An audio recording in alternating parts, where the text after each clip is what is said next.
Hello everyone, and welcome back to another video. I'm the last Wanderer, and today we have Snapshot 21w13a, which adds the new mob, the goat, and it also makes several feature changes and improvements. Speaking of goats, they're the new mob in this snapshot. They both naturally spawn in mountains, and they can be bred and milked.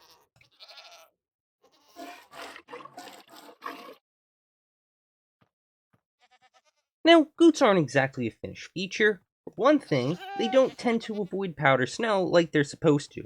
They sort of just walk into it and then die in a few seconds. Also, another thing you might notice is that goats don't drop anything upon death.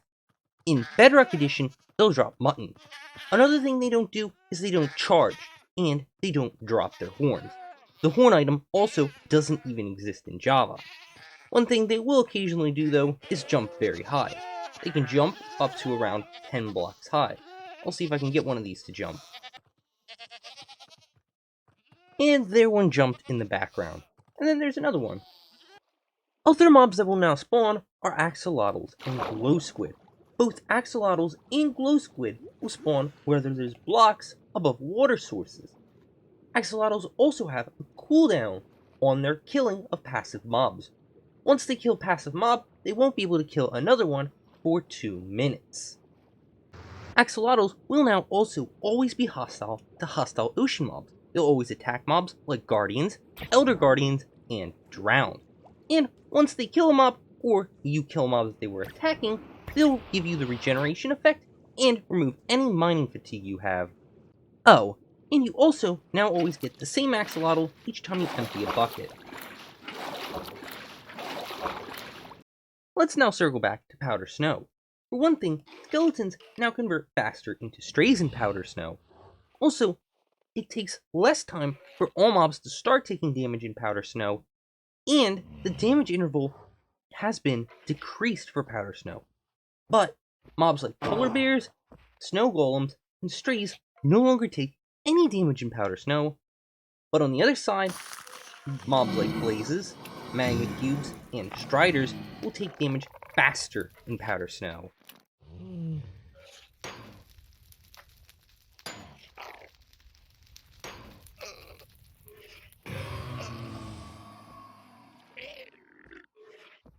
Also, if you're in fire and walk into powder snow, the powder snow will put out the fire on you, but you'll also break the powder snow now.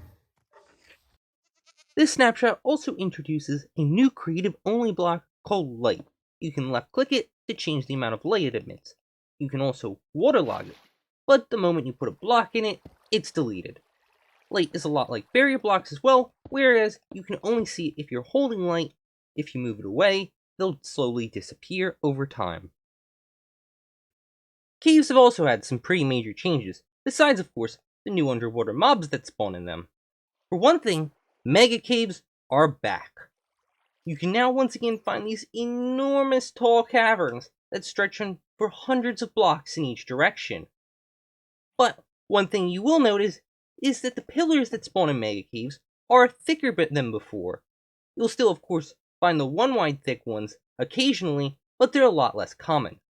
Of course, mega caves as a whole are pretty rare. Another cave-related change that is made is that dripstones now generate in caves. No, these are not dripstone caves, these are just regular caves with the occasional dripstone. Though, these dripstone formations are very rare in normal caves. But what isn't rare is the new deep slate blobs that'll generate between Y level 0 and 16. Although Y level 16 is the highest they can spawn, the individual deep slate blocks can generate a few blocks higher. Inside these new deep slate blobs, deep slate ores generate, except in the cases of copper and coal. Currently, deep slate copper and deep slate coal do not generate at all in the world, but because these blobs now spawn higher in the world, they'll spawn at levels with copper and coal, meaning potentially in the future, the deep slate copper and deep slate coal ores might finally be available to get in survival. Some changes that actually have been made to ores in this snapshot though are, for starters, diamond ores will now generate in slightly larger blobs, though the 8-block diamond ore blob does not still intentionally generate. Also, iron ore is a little bit more common. There have also been a few changes made to trading. For one thing, you can now buy dripstone blocks from masons. You can also get pointed dripstone from wandering traders, as well as rooted dirt and moss blocks. Wandering traders still aren't very good though. Another change that's been made is that rooted dirt can now be turned into a path block by using a shovel. And one last major change in the snapshot, end portals finally have a bottom texture, though they still don't have a side texture. Oh, and the entire end dimension is completely bugged. In this weird bugged end, all of the end pillars generate under endstone, but the end fountain, of course, still generates up here. Way up here. Yeah, this end island is a lot taller than it's supposed to be. Now, this glitch affects the entire end. To prove that, I'll quickly kill the ender dragon, and then go through the end gateway that spawns. Oh, it doesn't even spawn up here.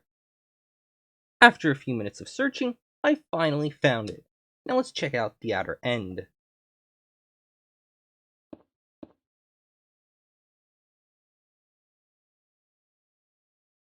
Yeah, this definitely doesn't look right. There's an end city generating right there, and luckily this one isn't being cut off by build height, but some of the other ones are. This end city actually only generates a single block under height limit. And right here is an example of an end city that got completely cut off from world height. That end ship especially.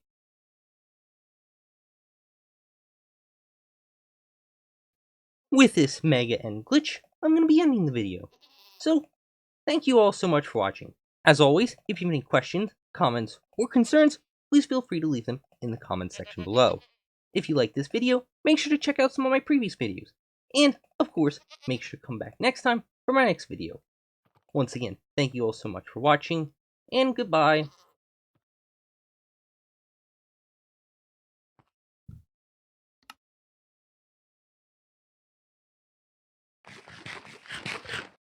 Worst suspicious stew ever.